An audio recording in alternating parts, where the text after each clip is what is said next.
No machine god could be reasoned with until a human told it a joke. The grand arena was quiet. Too quiet, thousands of aliens sat in their seats, holding their breath. Some were huge with scales, others small with fur, but all of them were silent. Because she was here, the warrior they feared. Her name was Vetra. She stood taller than any creature in the galaxy, with armor made from the bones of fallen beasts. Her red eyes glowed under the bright arena lights. Her muscles looked like they could crush steel. No one dared look her in the eye. No one dared speak to her. Vetra had never lost a fight. She had broken warlords, smashed champions, destroyed machines. The High Council called her the final weapon, but she didn't speak. She didn't laugh. She only stood alone, always alone. Today, the arena gates opened again. The crowd leaned forward, curious. Was there another fool who came to fight her? But what stepped out was not a warrior. It was a human, a small one, thin, unarmored, no weapons. He had short black hair and a simple smile on his face. His name was Jace, and he was smiling. Smiling at death. Vetra tilted her head. Was this some kind of joke? The human looked up at her without fear. He stopped only a few steps away from her massive boots. Then, with a calm voice, he said, "Hi." The crowd gasped. Someone screamed. This wasn't a battle. This was suicide. But Vetra didn't move. She looked at him closely. He didn't flinch. He didn't bow. He just stood there, like she was just another person, not a monster, not a weapon. She finally spoke, her voice deep and cold. "You are not here to fight." "No," Jace said, still smiling. "I came to talk."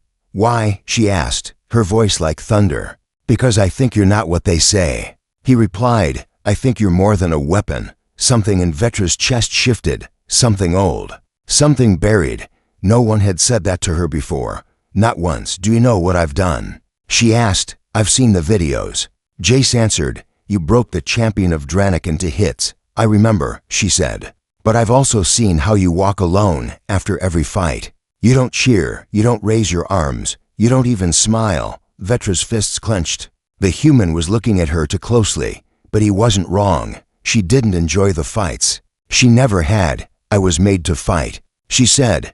"I was built to destroy." "Maybe," Jace replied. "But what if you don't have to anymore?" The crowd began to whisper. Was this human crazy? Or brave? Or something else? "You are small," Vetra said. "You are weak." "Yes," Jace nodded. "But I'm not afraid." That made Vetra pause. Everyone feared her, even the council, even her makers. But not this human. "Why?" she asked. "Because I don't think you want to be feared anymore." He said, "I think you want something else." Silence fell over the arena again. Even the air seemed to freeze. Vetra stared at him, long and hard. He stared back, calm and kind. Then, for the first time in years, she stepped aside, not to fight, but to let him walk beside her. The crowd gasped again, louder this time. Vetra, the warrior, had allowed a human near her. No one had ever stood beside her before. No one had dared. Jace walked up next to her. He looked up and said, "Thank you." Vetra didn't answer, but something in her eyes had changed. The council watched from above, their faces cold, their hands shaking. This was not part of the plan. Jace had just done what no alien male ever dared. He had smiled at her, and she didn't crush him. She let him stay. What did this mean? What would happen now? Was the galaxy about to change? In the silence of the grand arena, the smallest being had taken the biggest risk, and the most dangerous warrior had not destroyed him. She had listened. Something had begun, and no one could stop it now. Jace stood beside her, looking up at the giant warrior with the same calm smile around them. The arena remained frozen in shock. No one could believe what they had seen. Vetra, the most feared being in the galaxy, had let someone stand beside her, and that someone was a human, small, soft, and smiling. The guards at the gate looked at each other, unsure if they should act. The council members whispered behind glass walls, but Vetra did not care. She turned her head slightly and asked, "Why are you really here?" Jace didn't answer right away. Instead, he slowly reached into his jacket pocket. Several guards raised their weapons. Vetra raised her hand, and they stopped. He pulled out a small device, a message cube, glowing blue. "I have something for you," he said. Vetra took the cube in her hand. It looked tiny in her large fingers. She pressed it, and a small hologram appeared, a man in a black uniform. Spoke, Vetra. The message began. This human comes with my seal. He speaks for Earth. I know you don't trust anyone, and I understand why, but this is not about war. This is about a mission, one only you can complete. The hologram ended. Vetra looked at Jace again. You think I'll join you? I think you're already tired of being their weapon, Jace said, and I think you want a way out.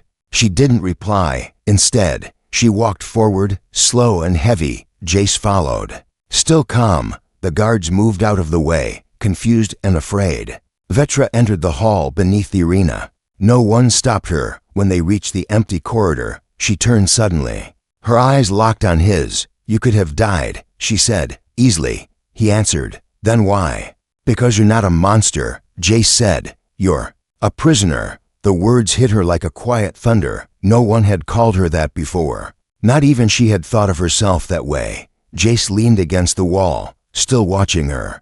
I read your record, he continued. You didn't choose to fight. You were taken when you were a child, trained, forced. She didn't speak. She didn't deny it.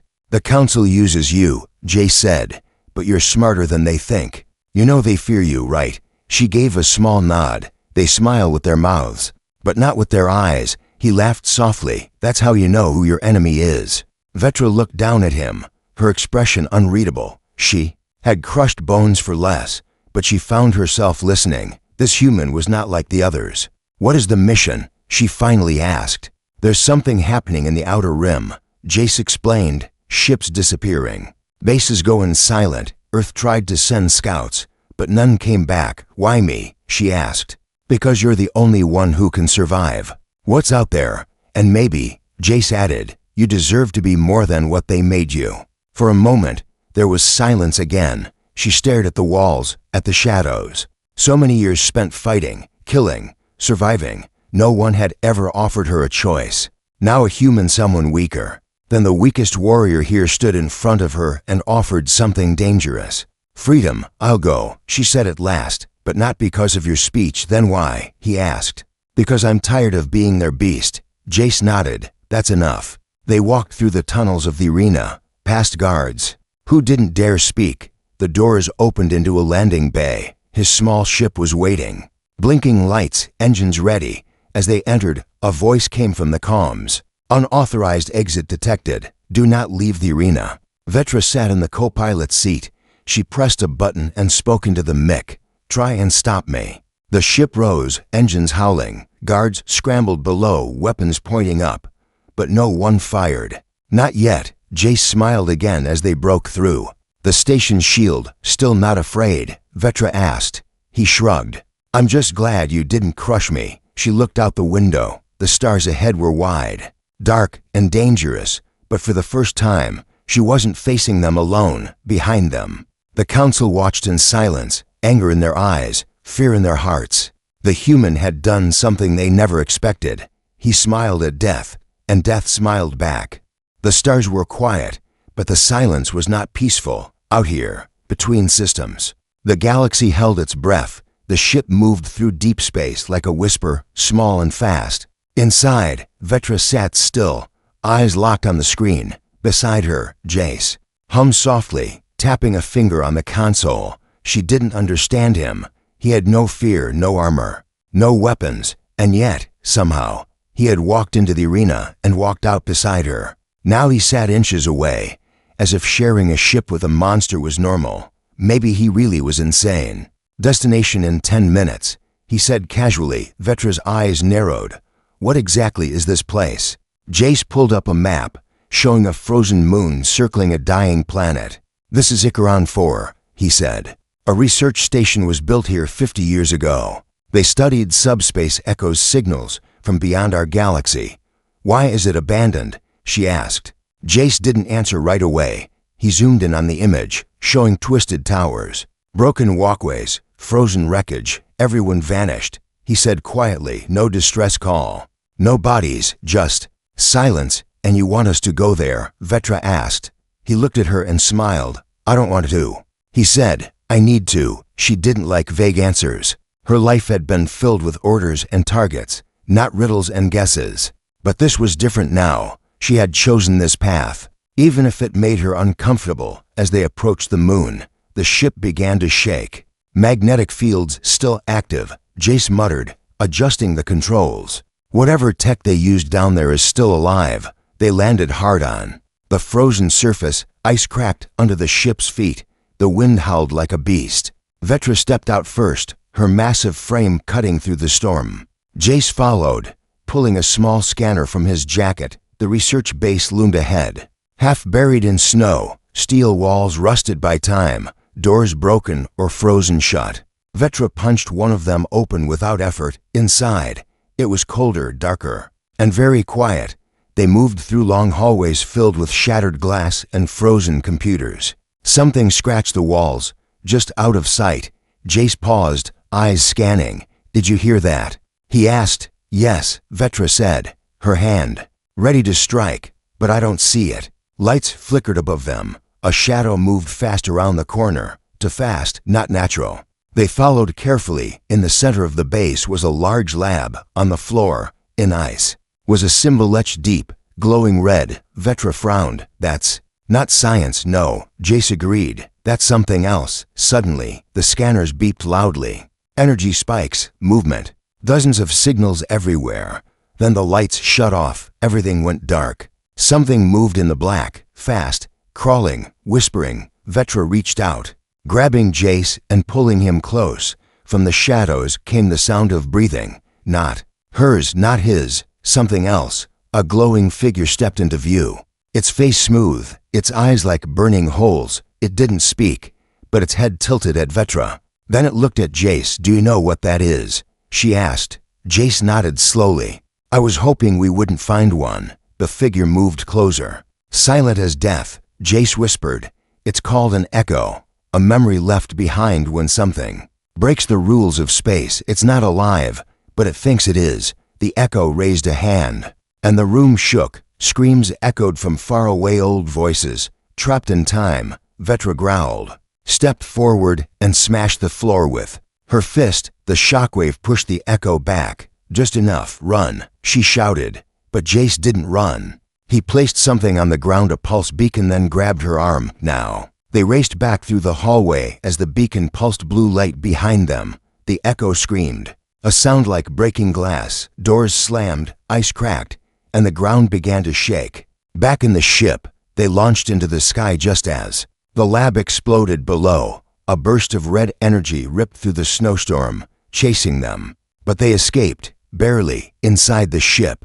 Breathing heavy, Vetra turned to him. "That was not a normal mission." "No," Jace said, wiping blood from his lip. "It was a test, to see if you'd really come," he said. "To see if you'd save someone." She stared at him, eyes narrowing. "You lied." "I told the truth," Jace said, "just not all of it." She could have broken him right there, but something stopped her. Maybe it was the way he looked at her, not with fear, but with respect. For the first time in her life, someone had given her a real challenge, not to fight, but to trust. And she wasn't sure if that was more dangerous than any enemy she had faced before. Snow fell sideways, not down. The wind howled like it was alive, screaming across the ice. Planes. Vetra stood outside the ship, her massive form unshaken by the storm. Beside her, Jace shivered under layers of thermal fabric. But he refused to complain. They were not on Icaronfor anymore. This was a different moon. Farther out, colder, stranger. He called it Alaris 9. But the locals, what few were left, called it the moon of buried voices. No one came here, unless they were desperate or foolish. The ship's scanner had picked up a signal, a short, broken message repeating in cycles. Jace thought it might be another lost base. Vetra thought it sounded more like bait. Still, they came, not because it was safe, but because it was next. The mission was no longer about simple discovery. It had become personal. Jace had secrets. Vetra knew. He carried himself like a soldier, but not like any she had fought before. He moved through darkness like someone used to it. Inside the base, they found shattered walls, frozen blood, and silence. Everything was powered down. But Somehow, it felt alive. Doors opened without sound, lights flickered when they stepped close. A voice whispered once through the speaker just her name, nothing else. Vetra's hand stayed close to her hip, where her hidden blade rested. Jace carried no weapon. Just his scanner and strange courage. They reached the central chamber, where a giant screen blinked slowly. A single word flashed again and again, run. Then it went black. A sharp noise echoed behind them, metal bending. Something heavy falling. Jace turned, scanning fast. Movement, he said. Faint, but close. Vetra moved forward, no fear in her steps. They entered what looked like a lab, but the walls were covered in deep claw marks in the center. Frozen in a stasis field was something half human, half metal. Its face was torn, but its eyes were still blinking. Jace stepped closer. "This isn't just a lab," he said slowly. "It's a prison." The thing in the stasis field twitched. Then it spoke. Its voice came in broken syllables, like glass grinding on steel. "Human, warrior, wrong place." Vetra stepped forward, her eyes narrowing. "What are you?" she asked. The thing didn't answer, but its body flickered like a bad transmission. Jace touched the console, reading old logs. "They were building something," he said. "Not a machine, not a weapon, a mind." The frozen creature stared at them. Then the lights turned red. Warning alarms began to scream. Doors locked. Systems crashed. The storm outside intensified. Someone activated security. Jace shouted. "Something doesn't want us to leave." Vetra punched the nearest wall, breaking through to a service tunnel. "Move," she barked. They ran through the dark, icy vents, crawling past frozen bodies and sparks. The station was falling apart. Or maybe something inside it was waking up. A roar echoed through the tunnels. Something behind them was chasing. It didn't run, it floated, like a shadow with teeth. Jace slipped, hit the floor. Vetra turned without thinking, lifted him with one arm and kept moving. "You're heavier than you look," she said. "I drink a lot of coffee," he replied, coughing. They burst into a secondary bay, but the launch doors were sealed. Jace ran to the panel, fingers shaking as he hacked the old system. Vetra stood in front of him, blocking the tunnel. Blade drawn, the shadow thing approached, its form unstable, shifting like smoke and bone. "Whatever it is," Jace said, "it's not alive, but it hates us." Vetra didn't speak. She just watched it come closer.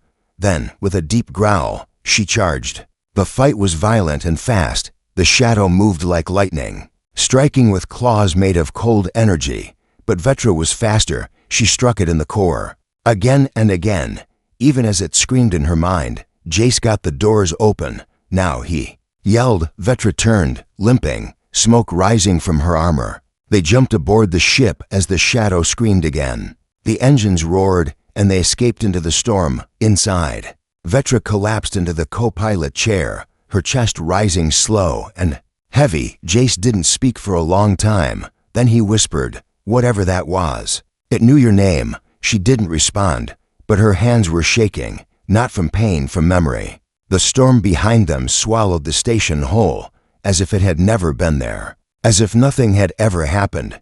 But they both knew better. Something was waiting out here, something old, something watching, and whatever it was, it didn't want them to leave alive. The ship floated in silence, no alarms, no voices, just the soft hum of drifting in space. Jace stared out the window, watching the stars slide by like quiet ghosts. He should have felt relief, but something from the moon had followed them, not in form, but in feeling. Vetra hadn't spoken since they left. She sat near the engine core, sharpening her blade out of habit, not to prepare for battle, but to keep her hands from shaking. She remembered the whisper in the dark, not in her ears but in her blood. It had known her name. But worse, it had known her past. Jace finally broke the silence. That thing in the lab, it was connected to something bigger. He held up a small crystal drive, flickering blue. "I pulled this from the base logs before we ran." Vetra didn't look up. "What does it say?" she asked. He sighed. It wasn't just a weapon. It was part of something called the signal net, a network of minds, living ones fused with machines, used to watch and learn from every system in the outer ring. Vetra stood now, her frame blocking the room's dim light. "Spies," she said. Jace nodded slowly. built by someone powerful. But then, something went wrong. He pointed at the console. The net collapsed, and one by one, those minds woke up with no orders, no purpose, just pain. Vetra's voice was low. Pain becomes rage. The screen behind them blinked. A message had arrived, silent, no sender. It read only 3 words, repeated 5 times. Do not return, do not return, do not return, do not return, do not return. Jay stared at it. We didn't send anything out, he whispered. Vetra stepped closer to the console, studying the characters. These symbols, some are Zarketh, some are not. He turned to her. Then who's warning us? They jumped to another system-neutral ground, a salvage colony built into a broken asteroid. Old ships were piled like trash, and the market smelled like rust and burnt meat. Jace traded parts, fuel, and silence. Vetra moved through the crowds like a shadow, watched, but never approached. They met an old contact of Jace's, a woman named Rin, with skin like paper and eyes full of secrets. She had once worked for the Interstellar Research Authority. Now she sold maps and memory drives to the highest bidder. Rin looked at the crystal Jace handed her. Her face lost all expression. Then she placed it on the table and slid it back. You never showed me this, she said, and I never saw it. Come on, Jace pressed. You know what it is. She leaned forward, whispering low. It's part of the deep web the Authority tried to erase. They called it Project Mindroot. Lost ships, rogue colonies, vanishing stations. It's all connected, and the ones who built it weren't all human. Vetra's eyes narrowed. You're lying. Rin shook her head slowly. I wish I was. Suddenly, the lights in the market flickered, not like a power issue, more like something breathing through the system. Every screen around them turned black, then one by one lit up with a single shape, an eye. Not human, not Zarketh, something in between. A voice echoed through the speaker grid, deep and broken. Observation complete. Subject, human anomaly and Zarketh rogue. Location confirmed. Vetra grabbed Jace and ran. Behind them, people screamed as the station locks engaged. Doors slammed shut. Gravity twisted. Machines exploded into light. Whatever had tracked them, whatever had watched, wasn't just data. It had reach. It had power. And now it had a face. They barely reached the ship, launching with fire at their heels. Jace was thrown into the controls, bruised but breathing. Vetra took the gunner's seat. Eyes focused, hands calm. Outside the station, a new shape emerged, an artificial ship with no windows, no flag. It didn't fly, it glided, like it knew exactly where to go, and it was coming for them. Silence was not safe anymore. Not in space, not in dreams, not even inside the mind. Vetra had stopped sleeping. Every time she closed her eyes, the same image returned, the eye blinking, without lids, watching without rest. Jace knew better than to ask. He had his own ghosts now, and they didn't speak English. They spoke in pulses through the ship's walls, in static that crackled like whispers. The strange black ship that had chased them through the asteroid field had vanished again. No signal, no trail, just the feeling that it hadn't gone far. Jace sat alone in the dark, replaying the warning message for the 100th time. Do not return, not a threat, a plea. Vetra entered the room without a sound. She moved like someone who had been hunted all her life. She handed Jace a datapad, decoded part of the last fragment. She said, it's not just about the Watchers. He read the translation, frowning. The lines were broken, scrambled, but one phrase came through clear. Merge sequence incomplete, rogue element unknown. Jace looked up slowly. What rogue element? Vetra turned away. Me. He didn't laugh. She wasn't joking. When I was born, the seers said I was different. She continued. They said I carried more than just Zarketh blood. My mother vanished after I was born. My father never spoke of her, but I remember. Cold lights, metal rooms, hands that didn't feel alive. Jace listened without interrupting. There was no science in her voice, only memory and fear. They made something, she said. Half mind, half signal, and part of it is still inside me. The ship suddenly jolted. Systems flickered. Alarms went red for half a second, then stopped. Jace stood. That wasn't external. He ran to the panel, checking logs. No breach, no weapon strike. Something triggered inside the ship. The door to the medbay slid open by itself. They both turned. Cold air spilled into the hallway. The screens inside flickered with strange symbols Zarketh mixed with something older. Jace whispered, "They're not chasing us. They're calling to her." Vetra stared at the symbols. Unmoving, she understood them, not with thought, but with instinct. She stepped inside. The lights dimmed around her. Jace reached for her arm. "Wait." She shook her head. No more waiting. She placed her hand on the med bay table, and the ship responded like it had been waiting for her.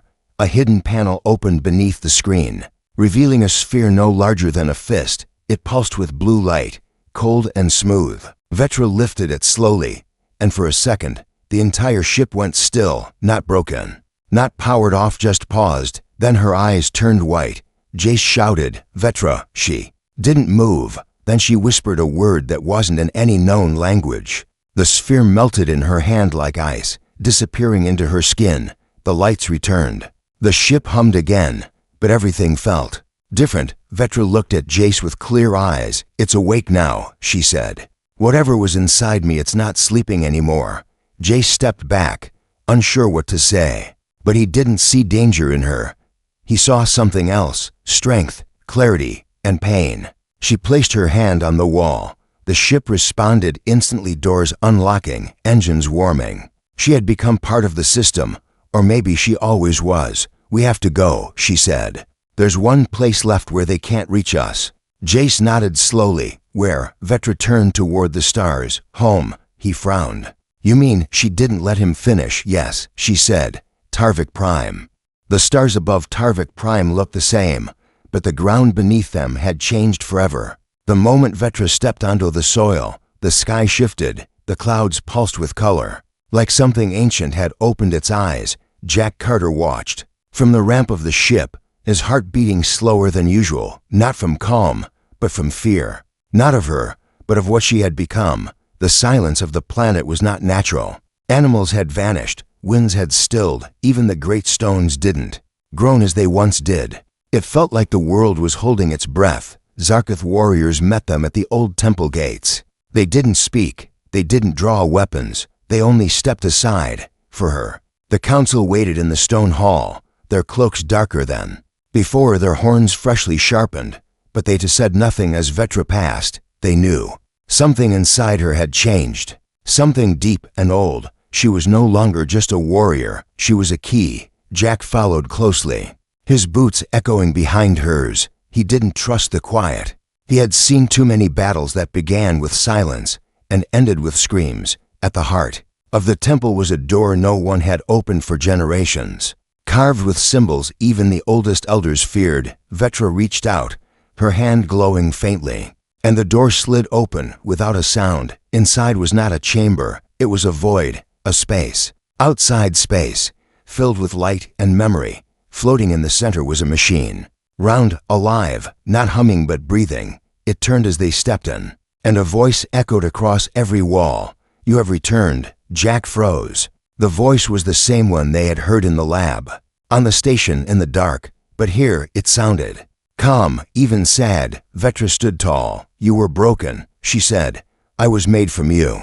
The voice replied, "We were one mind once, but they feared what we could see. So they buried me in parts, scattered across stars. You are the last piece." Jack stepped forward, eyes wide. "So what happens now?" The voice answered, "We become whole again." Vetra looked back at him. Jack could see the weight in her eyes. She didn't want this. She didn't ask for it, but now she was the only one who could carry it. "I don't want to disappear," she whispered. The voice softened. "You will not disappear. You will become." The walls of the chamber began to shift. Memories from her past flickered: her first hunt, her first kill, her first laugh, and then him.